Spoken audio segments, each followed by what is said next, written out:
Hey, what is up guys? Welcome back to the channel, and today we are going to be ranking Pixar films. Alright, so admittedly, I haven't seen every movie on this list, and those I will get out of the way right now. Yes, I know, it's kind of a sin. I've never seen the original Incredibles. I saw Brave, but it was years ago. I'll try to muster up my memory the best that I can. I also have not seen the Cars sequels. I have not seen Finding Dory, nor Luca.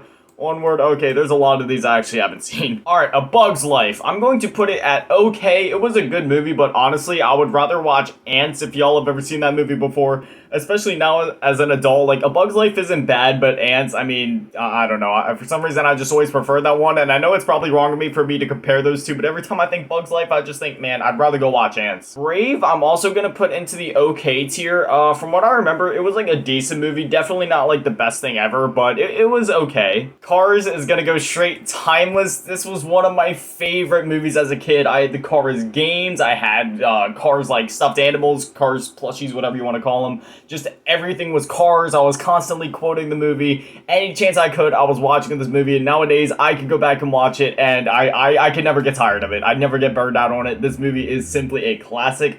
I haven't watched it in a few years though.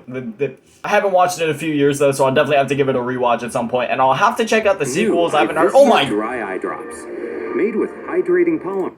Why? Anyway, I haven't heard the best thing about the sequels, but I'll still check them out just because I feel like since I love the first one so much, I might as well. Finding Nemo, same situation as Cars. I only had the one game. I think there was only one game, but I had it on the PS2 for a while. I used to love that game. I love the movie. It was just the best way to tell if I actually loved a movie as a kid, like an animated movie, was if I bought the tie-in game with it, and this was one of them. So, yeah, needless to say, I love this movie to death. Another one where I was constantly quoting it. To this day, actually, it is one that I still constantly quote. It is so freaking good, dude. Yeah, no, why trust a shark, right? Inside Out, I'm gonna put great. There was a lot of good moments in this movie, and there was still some good funny moments, some good serious moments, too.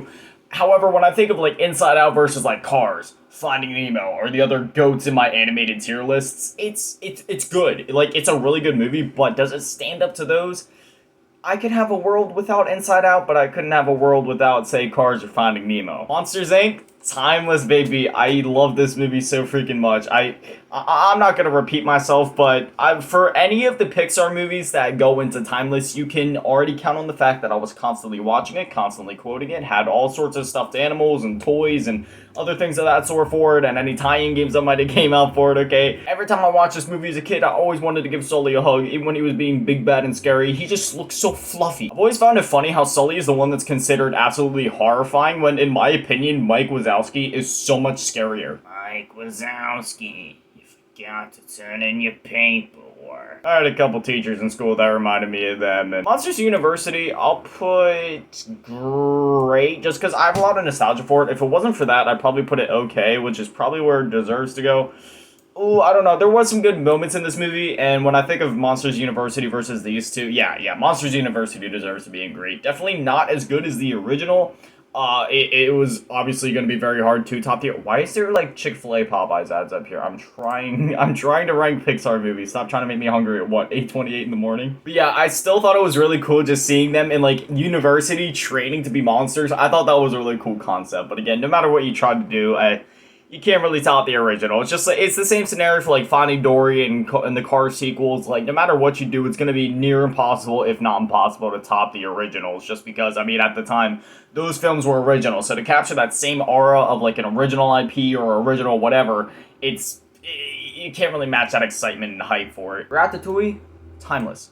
So much more than a movie. Like, oh my god, just the message in this movie of like, anyone can be a chef. Oh. As a kid, you enjoy it for the funny moments, but when you're an adult, it really all sinks in. And every time I watch this movie, or bits of this movie, or I even just think about it, anyone can be a chef. It honestly motivates me and drives me to like just keep doing what I'm doing. No matter how bleak it may seem, like I keep grinding towards whatever I want to do. It may only be a small channel with 326 subs, but as Chef Gusto said, anyone can be a chef, and in my case, anyone can be a successful YouTuber. Maybe. The Good Dinosaur, I'm going to put in okay. I only saw this movie once 5 or 6 years ago, back when it had originally come out. I don't remember enough about it to put it in any others. From what I understand, this movie was like, it had like an okay reception.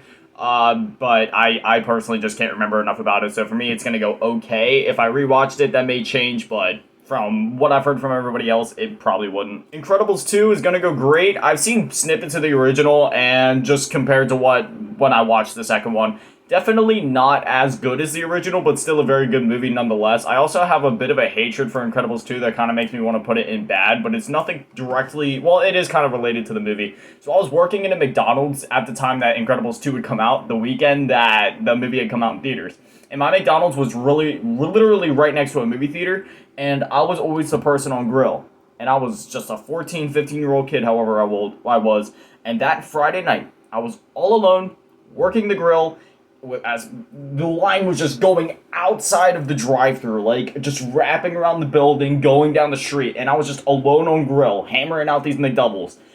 All because of Incredibles 2. You know, you had all these, white people coming through trying to get their McDonald's fix before going to see the movies thing, feel like shit during it. It's just...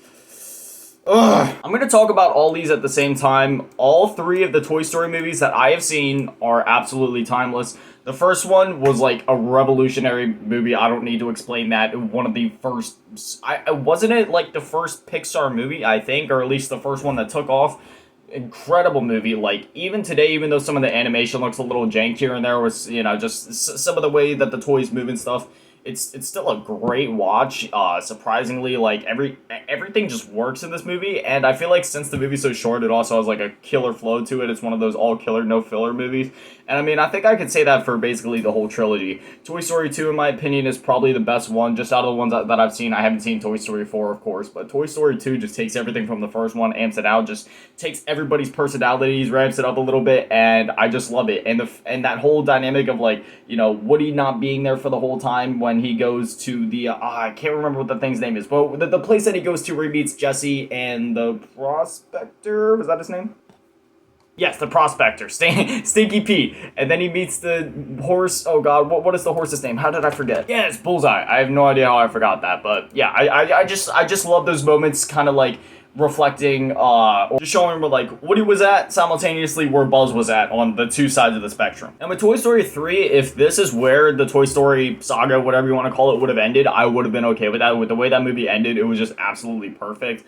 The bear, oh God, what was his name? Yeah, Lotso. See, I forget this stuff in the moment, but as soon as I see it, it like comes back to me instantly. It's just, you gotta understand, it's been years since I've watched movies. I don't watch movies a whole lot. I've been trying to watch more lately just so I can kind of, just have my nostalgia fix. But yeah, Lotso was a really good villain. I really liked him. How he seems all, nice and friendly and huggy, but you can see in those little demonic teddy eyes, he's not the friendly smile that he claims to be. I also like that part when Mr. Potato Head got turned into like a tortilla. That I've always loved that. Up is gonna go timeless for me. I haven't seen it in a while, but very good movie. The 5 minutes alone in the beginning, in my opinion, is enough to get it like an Oscar. Like, the fact that there was no dialogue and it was all just visual storytelling about his relationship with his wife before she passed, like that, just something about it. Something about these classic Pixar movies, the animation and like the visuals tell so much more of a story than the dialogue does most of the time. And that was just like beautiful in my opinion. And the rest of the movie is still really good. It is also one of the only Pixar movies I can think of that has straight up shootouts where that one other bad old dude has like a shotgun. And when I was little, everybody said I looked like Russell. So I mean, I kind of had to like this movie. I'll throw a picture on screen of like me compared to Russell. Y'all gotta tell me, do I actually look like him? Last but of course not least, my favorite Pixar movie of all time, WALL-E. This movie for me is the absolute GOAT. For the first half of the movie, there is essentially no dialogue besides like on the billboards and advertisements while they play. But I actually, at the time of recording this, I just watched this movie this morning, and yeah, I gotta say, out of all of them, this one holds up so good. I honestly wish I could make like a whole film critique or essay on this movie, and I was actually considering it, okay? Again, there is no dialogue for the first half of the movie, and when there is dialogue, it is absolutely perfect. Another situation of all killer, no filler, specifically, not only in the movie as a whole, which that is the case, it's all killer, no filler, but also with the dialogue, everything said has a purpose. The dialogue is handled very well. Also, for an '08 film, the animation is incredibly, like, just good. I couldn't get over how real everything looked, especially considering that the movie is 15 years old or 14 years old. I haven't always been one for, like, romantic stories in movies, but Wall-E and Eve, man, I ship it. This movie, okay, there was a few times where it was enough to make me, a grown-ass man, cry. I actually cried at the end when Wall-E, like, after Eve fixes him and he goes back to, like, his factory defaults for a second, where he just loses his emotive eyes and all his emotions or whatever and forgets who Eve is, when she holds his hand and gives him the little zap or whatever, and then he, like, comes back to life just because, like, I guess the love overpowered his robotic default settings. Like, that was just, like,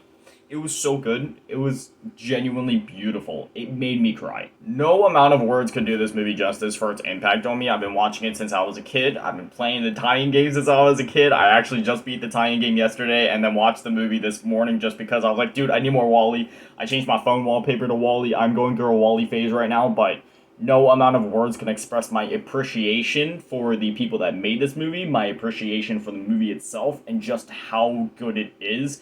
And I heard there was a canceled sequel. It was actually supposed to come out last month, but they canceled it, like, shortly beforehand. And honestly, that's okay. This isn't a movie, in my opinion, that needs to be milked for a sequel. While, yes, I have a craving for Wall-E and I want a sequel really bad, I also feel like it might detract from the movie itself, if that makes sense. So, I think I'm cool with where everything's at. But anyway, this is my tier list ranking the Pixar movies. Y'all, now it's your turn. Let me know. Do you agree down in the comments? Maybe give me your own tier list. As always, a shout out to the patrons, Fav Grandma, and Lil Bootytap. Hopefully you guys enjoy, and hopefully I'll see you guys back here tomorrow at 7. Thank you for watching. I love you all. Stay beautiful. Peace.